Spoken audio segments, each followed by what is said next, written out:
The day we voted no, as me I voted no and others voted yes, that was a doom day for us. For anybody who has 5 senses to vote and say that this bill was the right thing to do, it's quite unfortunate. And I feel so sorry for those leaders. But I also understand that there was a gun on their head, that those leaders that belong to their parties warned them and told them in public that if you don't vote for this bill, you will see what we will do. I find that very unfortunate. This is a free country, this is a democratic country, and everybody has a right to express his or her will. It is unfortunate to force someone to vote in any other way. But as Kenyans, we are the majority. Those who voted were 160-something. The Kenyan population is over 45 million, and the over 45 million said no to this bill. So as the government celebrates that they won, I am warning them that the people are the owners of this country. And they are telling you it will not be easy for you. Even if you pass that bill, it will not be easy for you to govern with that kind of bill. We say no to it, majority say no. And even if I ask these people, hii bill mulikubali ama mulikataa? Mulisema no ama yes? No. And it is a message all over the country. So when you're forcing us to pass such a bill, at least me, I was not forced, but those who are forced to pass such a bill, it is quite unfortunate.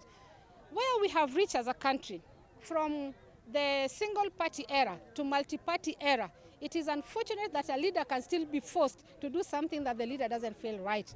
But all again, wananchi are watching.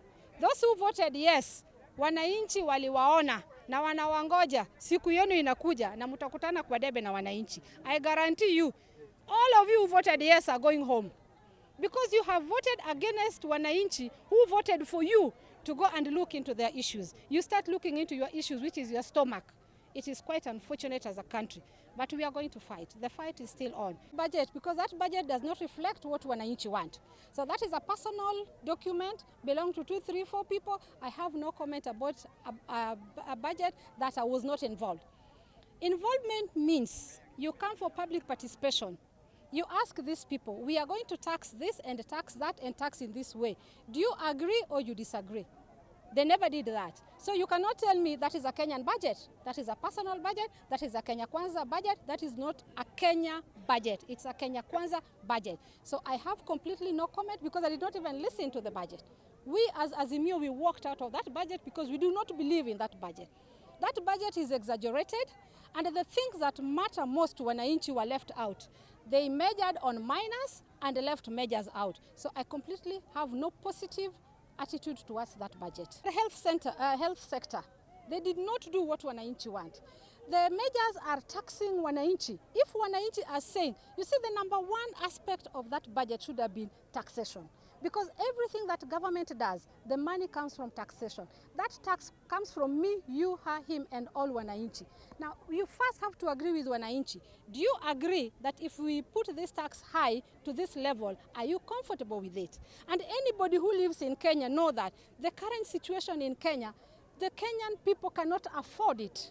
In fact, we are supposed to reduce the tax. Where Uhuru left it, we should have brought it down or keep it where it is. But taking it up is quite unfortunate. It's like giving somebody poison that after all you're going to die, just drink the poison. That is what has happened to the Kenyan community. We are dying of hunger and we are being given tax. So we are being given poison. As you die, die slowly with this poison.